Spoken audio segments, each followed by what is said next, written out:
ವಾಹಿನಿಯ ಎಲ್ಲ ವೀಕ್ಷಕರಿಗೆ ನಮಸ್ಕಾರ. ಓಂ ಶಾಂತಿ.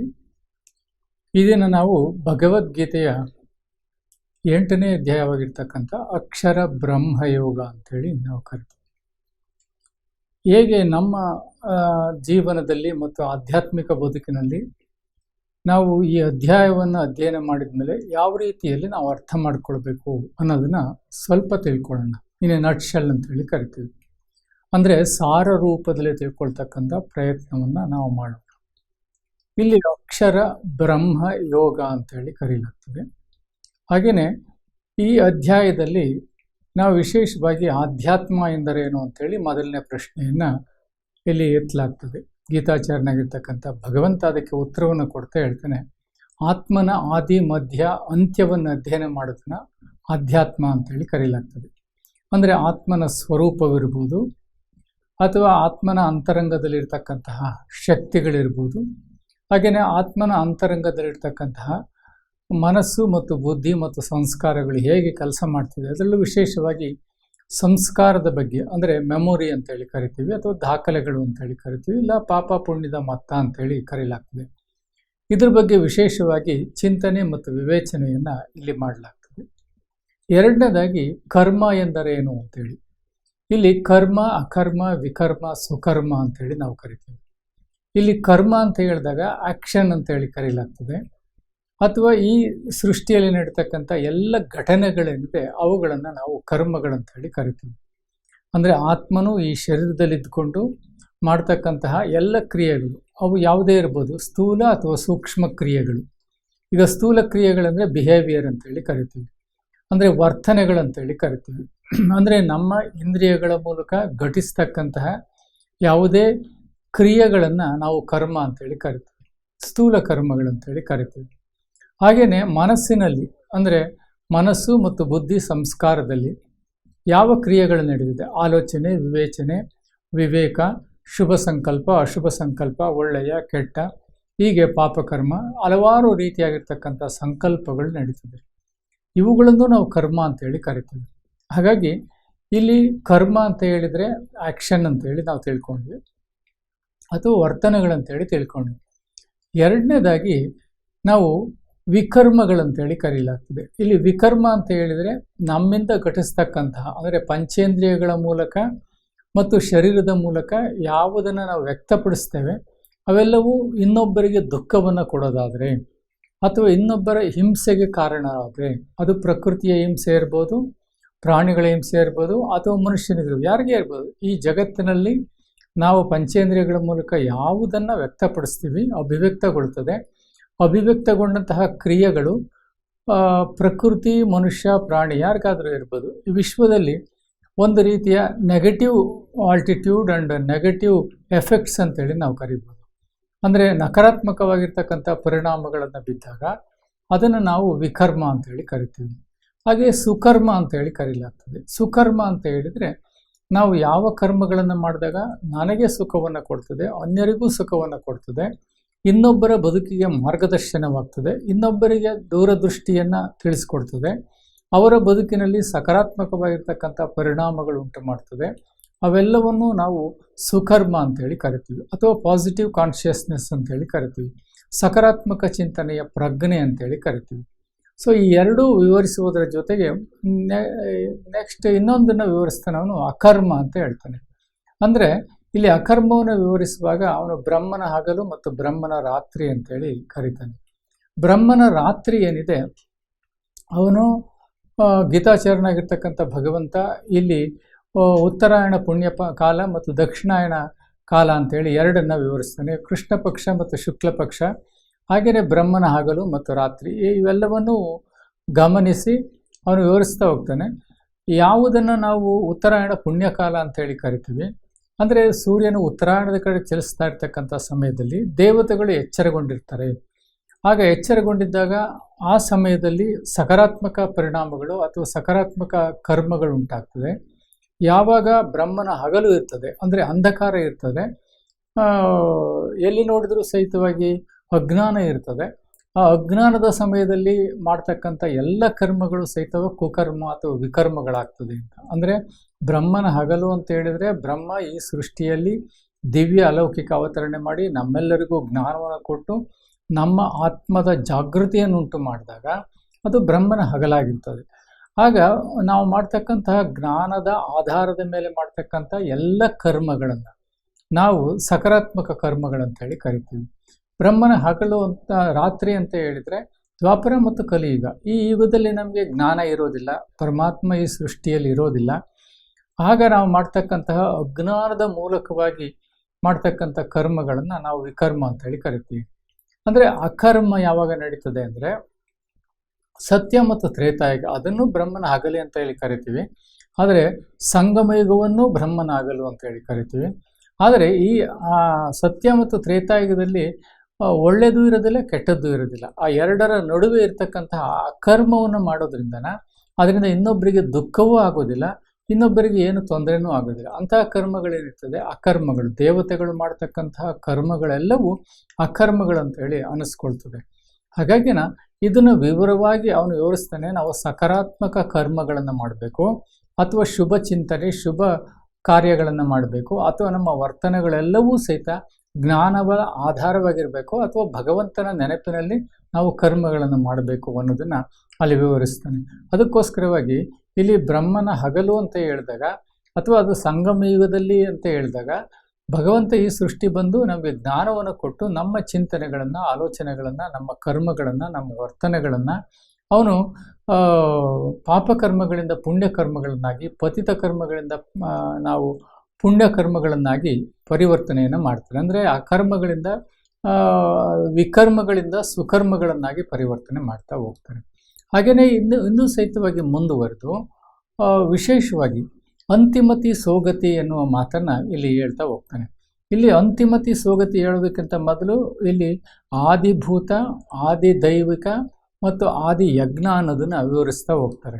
ಇಲ್ಲಿ ಆದಿದೇವ ಅಂತ ಹೇಳಿದಾಗ ಆದಿದೇವನನ್ನು ಬ್ರಹ್ಮ ಅಂತೇಳಿ ವಿವರಿಸ್ತಾ ಹೋಗ್ತಾನೆ. ಅಂದರೆ ಬ್ರಹ್ಮ ಈ ಸೃಷ್ಟಿಗೆ ಸೃಷ್ಟಿಕರ್ತನಾಗಿರೋದ್ರಿಂದ ಆದಿದೇವ ಅಂತೇಳಿ ಕರೆಯಲಾಗ್ತದೆ. ಹಾಗೆಯೇ ಸಂಗಮ ಯುಗದಲ್ಲಿ ಪರಮಾತ್ಮ ಯಾವ ಶರೀರದಲ್ಲಿ ದಿವ್ಯ ಅಲೌಕಿಕ ಅವತರಣೆಯನ್ನು ಮಾಡ್ತಾನೆಯೋ ಆ ಶರೀರದಲ್ಲಿ ಅವನು ಬ್ರಹ್ಮ ಅಂತೇಳಿ ಕರೆಯಲಾಗ್ತದೆ. ಆ ಬ್ರಹ್ಮನನ್ನು ನಾವು ಸಾಕಾರ ಬ್ರಹ್ಮನೆಂದು ಕರೆಯಲಾಗ್ತದೆ.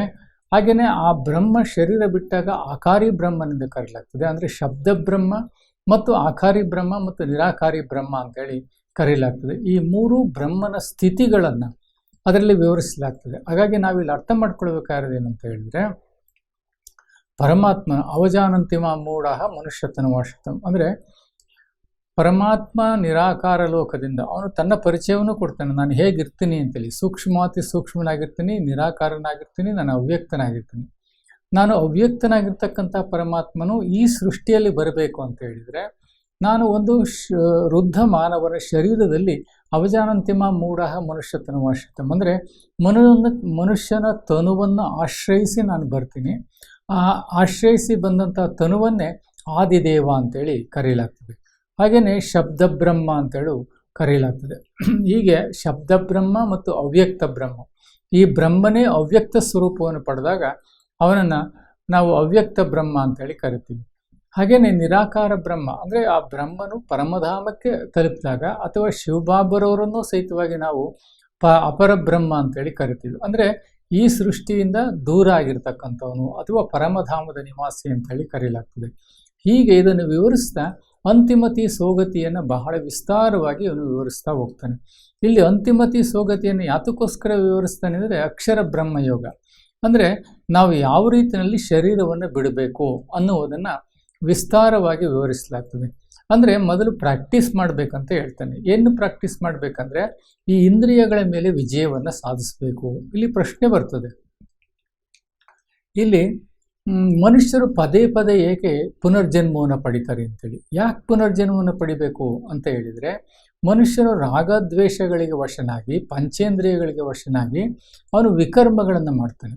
ಆ ವಿಕರ್ಮಗಳನ್ನು ಮಾಡೋದ್ರಿಂದ ಅವು ಪಾಪಕರ್ಮಗಳನ್ನು ನಾವು ಮತ್ತೆ ಮತ್ತೆ ಪಾಪಕರ್ಮಗಳನ್ನು ಮಾಡೋದ್ರಿಂದ ಅವುಗಳ ಲೆಕ್ಕಾಚಾರಗಳನ್ನು ತೀರಿಸಲಿಕ್ಕೋಸ್ಕರವಾಗಿಯೂ ನಾವು ಮತ್ತೆ ಪುನರ್ಜನ್ಮವನ್ನು ಎತ್ತಬೇಕಾಗ್ತದೆ. ಹಾಗಾದರೆ ಪುನರ್ಜನ್ಮದಿಂದ ನಾವು ಅತೀತರಾಗಬೇಕು ಅಂತ ಹೇಳಿದರೆ ಯಾವ ಪ್ರಶ್ನೆಯನ್ನು ಮುಂದಿಟ್ಕೊಂಡು ಗೀತಾಚಾರ್ಯನಾಗಿರ್ತಕ್ಕಂಥ ಭಗವಂತ ಹೇಳ್ತಾರೆ ಅಂದರೆ ಯಾರೂ ಸಹಿತವಾಗಿ ಪುನರ್ಜನ್ಮದಿಂದ ಅವರು ಹೊರತಾಗಿಲ್ಲ. ನಾನೊಬ್ಬನೇ ಪುನರ್ಜನ್ಮದಿಂದ ಹೊರತಾಗಿರ್ತಕ್ಕಂಥವನು, ನಂತರ ನಾನು ಸ್ವತಂತ್ರವಾಗಿರ್ತಕ್ಕಂಥವನು, ನಾನು ಎಲ್ಲರ ಜೊತೆಯಲ್ಲಿಯೂ ಇರ್ತೀನಿ, ಎಲ್ಲರ ಜೊತೆಯಲ್ಲಿಯೂ ಇರೋದಿಲ್ಲ ಎನ್ನುವ ಮಾತನ್ನು ಅವನು ಹೇಳ್ತಾನೆ. ಅಂದರೆ ಅವ್ರು ನೆನಪು ಮಾಡಿದಾಗ ನಾನು ಜೊತೆಗಿರ್ತೀನಿ, ಅವ್ರು ನೆನಪು ಮಾಡದೇ ಇದ್ದಾಗ ನಾನು ಜೊತೆಯಲ್ಲಿ ಇರೋದಿಲ್ಲ. ಅಂದರೆ ಹಾಗಾಗಿ ನಾನು ಸ್ವತಂತ್ರ ಮತ್ತು ನಾನು ಈ ಪಾಪಕರ್ಮಗಳಿಗೆ ಒಳಗಾಗೋದಿಲ್ಲ. ಅಫ್ಕೋರ್ಸ್ ನಾನು ಶರೀರದಲ್ಲಿ ಬರ್ತೀನಿ, ಮನುಷ್ಯನತನವನ್ನು ಆಶ್ರಯಿಸ್ತೀನಿ, ಆದರೆ ನಾನು ಜ್ಞಾನವನ್ನು ಕೊಡ್ತೀನಿ, ನಾನು ಜೀವನ್ಮುಕ್ತಿಯನ್ನು ಪಡೀಲಿಕ್ಕೋಸ್ಕರವಾಗಿ ಮಾರ್ಗದರ್ಶನವನ್ನು ಮಾಡ್ತೀನಿ, ಹಾಗೆ ತರಬೇತಿಯನ್ನು ಕೊಡ್ತೀನಿ. ಆದರೆ ಯಾವುದೇ ತರಬೇತಿಯನ್ನು ಕೊಟ್ಟರೂ ಜ್ಞಾನವನ್ನು ನೀಡಿದ್ರೂ ಸಹಿತವಾಗಿ ನಾನು ಯಾವುದೇ ರೀತಿಯಾಗಿರ್ತಕ್ಕಂತಹ ಆ ಕರ್ಮಗಳ ಬಂಧನದಲ್ಲಿ ನಾನು ಬರೋದಿಲ್ಲ. ಕಾರಣ ಏನಂತ ಹೇಳಿದ್ರೆ, ನಾನು ಶರೀರದಲ್ಲಿ ಬಂದರೂ ಶರೀರದ ಯಾವುದೇ ಬಂಧನಗಳಿಗೆ ಒಳಗಾಗೋದಿಲ್ಲ. ನಾನು ಸ್ವತಂತ್ರನಾಗಿರ್ತೀನಿ, ಅವ್ಯಕ್ತನಾಗಿರ್ತೀನಿ, ನಾನು ನಿರಾಕಾರನಾಗಿರ್ತೀನಿ, ಸೂಕ್ಷ್ಮಾತಿ ಸೂಕ್ಷ್ಮನಾಗಿರ್ತೀನಿ. ಹೇಗೆ ಅವನು ಉದಾಹರಣೆಯನ್ನು ಕೊಡ್ತೇನೆ, ಉಪ್ಪು, ಹುಳಿ ಮತ್ತು ಖಾರ ಇವುಗಳನ್ನು ನಾವು ನೋಡಲಿಕ್ಕೆ ಇಟ್ ಈಸ್ ನಾಟ್ ವಿಸಿಬಲ್. ಅವುಗಳನ್ನು ಮುಟ್ಲಿಕ್ಕೂ ಬರೋದಿಲ್ಲ ಅಥವಾ ಅವುಗಳನ್ನು ಸ್ಪರ್ಶಿಸ್ಲಿಕ್ಕೂ ಬರೋದಿಲ್ಲ. ಅವು ಕೇವಲ ಅನುಭವಕ್ಕೆ ವೇದ್ಯ, ಬಟ್ ಇಟ್ ಈಸ್ ಎಕ್ಸಿಸ್ಟೆಡ್. ನಾವು ಉಪ್ಪು, ಹುಳಿ, ಖಾರ ಇಲ್ಲ ಅಂತ ಹೇಳಿಕ್ಕೆ ಬರೋದಿಲ್ಲ, ಫ್ರಾಗ್ರೆನ್ಸ್ ಆಫ್ ದಿ ಫ್ಲವರ್ ಇಲ್ಲ ಅಂತ ಹೇಳಿಕ್ಕೆ ಬರೋದಿಲ್ಲ. ಹಾಗೆಯೇ ಈ ಸೃಷ್ಟಿಯಲ್ಲಿ ನಾನಿದ್ದೀನಿ, ಆದರೆ ನಾನು ಅನುಭವಕ್ಕೆ ಮಾತ್ರ ವೇದ್ಯನೇ ಹೊರತು ನಾನು ಈ ದೃಶ್ಯ ವೇದ್ಯನಲ್ಲ. ಹಾಗಾಗಿ ಅಂತಹ ಸೂಕ್ಷ್ಮನಾಗಿರ್ತಕ್ಕಂಥ ನಿರಾಕಾರನಾಗಿದ್ದೀನಿ ನಾನು, ಮತ್ತು ಈ ಸೃಷ್ಟಿಯ ಯಾವುದೇ ಕರ್ಮ ಬಂಧನಗಳಿಗೆ ಬರೋದಿಲ್ಲ. ನಾನು ಜನ್ಮವನ್ನು ಎತ್ತೋದಿಲ್ಲ, ಜನನ ಮರಣ ಚಕ್ರದಲ್ಲಿ ನಾನು ಸಿಕ್ಕಿ ಹಾಕಿಕೊಳ್ಳೋದು, ಇದು ಭಾಳ ಮುಖ್ಯವಾಗಿರುತ್ತೆ. ಆತ್ಮಗಳು ಮಾತ್ರ ಜನನ ಮರಣ ಚಕ್ರದಲ್ಲಿ ಸಿಕ್ಕಿ ಹಾಕ್ಕೊಳ್ತವೆ, ಆದರೆ ಪರಮಾತ್ಮ ಮಾತ್ರ ಜನನ ಮರಣ ಚಕ್ರದಲ್ಲಿ ಸಿಕ್ಕಿ ಹಾಕ್ಕೊಳ್ಳೋದಿಲ್ಲ ಎನ್ನುವುದನ್ನು ಹೇಳ್ತೇನೆ. ಹಾಗಾಗಿ ನೀವು ಏನು ಆತ್ಮಗಳು ಜನನ ಮರಣ ಚಕ್ರದಲ್ಲಿ ಸಿಕ್ಕಿ ಹಾಕ್ಕೊಂಡು ಪಾಪಕರ್ಮಗಳನ್ನು ಮಾಡಿ ಲೆಕ್ಕಾಚಾರಗಳನ್ನು ನೀವು ಮಾಡ್ಕೊಂಡಿರ್ತೀರಿ, ಅದರಿಂದ ಮುಕ್ತಿಯನ್ನು ಪಡಿಬೇಕು ಅಥವಾ ಜೀವನ್ ಮುಕ್ತಿಯನ್ನು ಪಡಿಬೇಕು ಅಂತ ಹೇಳಿದರೆ ಅನನ್ಯಾಶ್ಚಿಂತೆಯಂತ್ಯೋ ಅಂತ ಹೇಳ್ತೇನೆ. ಅಂದರೆ ನೀವು ಯಾವಾಗಲೂ ಸಹಿತವಾಗಿ ನನ್ನನ್ನೇ ಅನನ್ಯವಾಗಿ ಚಿಂತನೆ ಮಾಡಬೇಕು ಅಂತ ಹೇಳ್ತೇನೆ. ಯಾವಾಗ ನೀವು ನನ್ನನ್ನು ಅನನ್ಯವಾಗಿ ಚಿಂತನೆ ಮಾಡ್ತೀರಿ, ಆಗ ಅವನು ಒಂದು ಇದನ್ನೇ ಹೇಳ್ತಾನೆ. ಏನಂತ ಹೇಳಿದರೆ ಯಾವ ರೀತಿ ಪ್ರಾಕ್ಟೀಸ್ ಮಾಡಬೇಕು ಅಂತ. ಒಂದು ಆತ್ಮಾಭಿಮಾನಿ ಸ್ಥಿತಿ, ಇನ್ನೊಂದನ್ನು ಪರಮಾತ್ಮಾನುಭೂತಿ ಅಂತೇಳಿ ಕರಿತೀನಿ. ಇಲ್ಲಿ ಆತ್ಮಾನುಭೂತಿ ಅಂತ ಹೇಳಿದಾಗ ನಮ್ಮೆಲ್ಲ ಒಂದು ಮನಸ್ಸನ್ನು ಎರಡು ಹುಬ್ಬುಗಳ ನಡುವೆ, ಅಂದರೆ ಭ್ರೂ ಮಧ್ಯದಲ್ಲಿ ನಾವು ಸ್ಥಿತರನ್ನು ಮಾಡ್ಕೊಳ್ಬೇಕು. ಇದರ ಅರ್ಥ ಏನಂತಂದರೆ ನಾವು ಆತ್ಮಾಭಿಮಾನಿ ಸ್ಥಿತಿಯಲ್ಲಿರಬೇಕು. ಎರಡು ಹುಬ್ಬುಗಳ ನಡುವೆ ಒಂದು ಜ್ಯೋತಿ ಸ್ವರೂಪನಾಗಿರ್ತಕ್ಕಂಥ ಆತ್ಮನ ಒಂದು ಅಸ್ತಿತ್ವ ಇರ್ತದೆ. ಅಂದರೆ ನಾವೇ ಆತ್ಮನಾಗಿದ್ದೀವಿ, ಆದರೆ ನಾವು ದೇಹಾಭಿಮಾನದಲ್ಲಿ ಬಂದಿರೋದ್ರಿಂದ ಆತ್ಮಾಭಿಮಾನಿ ಸ್ಥಿತಿ ನಮಗಿರೋದಿಲ್ಲ. ಈ ಆತ್ಮಾಭಿಮಾನಿ ಸ್ಥಿತಿ ಇಲ್ಲದೇ ಇರುವುದರಿಂದಲ so we have to practise the ಆತ್ಮಾಭಿಮಾನಿ ಸ್ಥಿತಿ, ಸೋಲ್ ಕಾನ್ಷಿಯಸ್ ಸ್ಥಿತಿಯನ್ನು ನಾವು ಪ್ರಾಕ್ಟೀಸ್ ಮಾಡಬೇಕಾಗ್ತದೆ. ಆ ಪ್ರಾಕ್ಟೀಸ್ ಮಾಡ್ತಾ ಏನು ಮಾಡಬೇಕು, ನಿಧಾನವಾಗಿ ನಮ್ಮೆಲ್ಲ ಪಂಚೇಂದ್ರಿಯಗಳಿಂದ ನಮ್ಮ ಮನಸ್ಸನ್ನು ಹೊರಗಡೆ ತರಬೇಕು. ನಮ್ಮ ಪಂಚೇಂದ್ರಿಯಗಳ ಜೊತೆಯಲ್ಲಿ ಈಗಾಗಲೇ ಎಳೆದುಕೊಂಡಿರ್ತಕ್ಕಂಥ ಮನಸ್ಸನ್ನು ಅಥವಾ ನಮ್ಮ ಶರೀರದ ಜೊತೆಯಲ್ಲಿ ಬೆಸೆದುಕೊಂಡಿರ್ತಕ್ಕಂತಹ ನಮ್ಮ ಮನಸ್ಸನ್ನು ನಾವು ನಿಧಾನವಾಗಿ ಪ್ರಾಕ್ಟೀಸ್ ಮಾಡಬೇಕಂತ ಹೇಳ್ತೀನಿ. ಅಭ್ಯಾಸೇನ ಅಂತ ಹೇಳ್ತೀನಿ. ಅಂದರೆ ಅಭ್ಯಾಸದಿಂದ ನೀವು ಅದನ್ನು ಅಭ್ಯಾಸ ಮಾಡಿ ಎರಡು ಹುಬ್ಬುಗಳ ನಡುವೆ ಸ್ಥಿತರಾಗಿದ್ದುಕೊಂಡು ನೀವು ಶರೀರವನ್ನು ಬಿಡಬೇಕು. ಅದಕ್ಕೆ ಅಂತಿಮತಿ ಸೋಗತಿ ಅಂತ ಹೇಳ್ತೀನಿ. ಯಾವಾಗ ನೀವು ಅಂತ್ಯದಲ್ಲಿ ನನ್ನ ನೆನಪಿರ್ತದೆಯೋ ನನ್ನ ಜೊತೆಯಲ್ಲೇ ಬರ್ತೀರಿ. ಒಂದು ಪಕ್ಷ ನಾನು ನೆನಪು ಮಾಡಲಿಲ್ಲ ಅಂತ ತಿಳ್ಕೊಳ್ಳಿ, ಪಿತೃನ್ಯಾಂತಿ ಪಿತೃತಃ ಭೂತಾನಿಯಾಂತಿ ಭೂತೇಜ ಮಧ್ಯ ಜಿನೋಪಿ ಮಾಮ್ ಅಂತ ಹೇಳ್ತೀನಿ. ಅಂದರೆ ಪಿತೃಗಳನ್ನು ಪೂಜೆ ಮಾಡೋರಾಗಲಿ ಅಥವಾ ಭೂತ ಪೂಜೆ ಮಾಡೋರಾಗಲಿ ಅಥವಾ ದೇವತೆಗೆ ಅವರವ್ರನ್ನೂ ಸೇರ್ತಾರಷ್ಟೇ. ಯಾಕೆಂದರೆ ಕೊನೆಯಲ್ಲಿ ಅವರನ್ನು ನೆನಪು ಮಾಡಿರ್ತಾರೆ. ಅವರು ನನ್ನನ್ನು ಮಧ್ಯ ಜಿನೋಪಿ ಮಾಮ್, ನನ್ನನ್ನೇ ನೆನಪು ಮಾಡೋರು ಮಾತ್ರ ನನ್ನ ಜೊತೆಯಲ್ಲಿ ಬರ್ತಾರೆ ಅಂತೇಳಿ. ಒಟ್ಟಾರೆ ಅರ್ಥದಲ್ಲಿ ಆಧ್ಯಾತ್ಮ ಎಂದರೇನು, ಆದಿಭೂತ ಅಂದರೆ ಪಂಚತತ್ವಗಳನ್ನು ಆದಿಭೂತ ಅಂತೇಳಿ ಕರೀತಾರೆ. ಆದಿದೈವ ಬ್ರಹ್ಮ, ಅಕರ್ಮ, ವಿಕರ್ಮ, ಸುಕರ್ಮ ಮತ್ತು ಅಂತಿಮತಿ ಸೋಗತಿ. ಮತ್ತು ಯಾರನ್ನು ನೆನಪು ಮಾಡಬೇಕು, ನೆನಪು ಮಾಡ್ತಕ್ಕಂಥ ವಿಧಾನ, ಶರೀರ ಬಿಡ್ತಕ್ಕಂಥ ವಿಧಾನಗಳನ್ನು ಕುರಿತು, ಈ ಎಲ್ಲ ವಿಧಾನಗಳನ್ನು ಕುರಿತು ಅಕ್ಷರ ಬ್ರಹ್ಮ ಯೋಗದಲ್ಲಿ ನಾವು ತಿಳ್ಕೊಳ್ಳೋಣ, ಅಭ್ಯಾಸ ಮಾಡೋಣ ಅಂತ ಹೇಳ್ತಾ ಎಲ್ರಿಗೂ ಒಳ್ಳೆಯದಾಗಲಿ. ಓಂ ಶಾಂತಿ.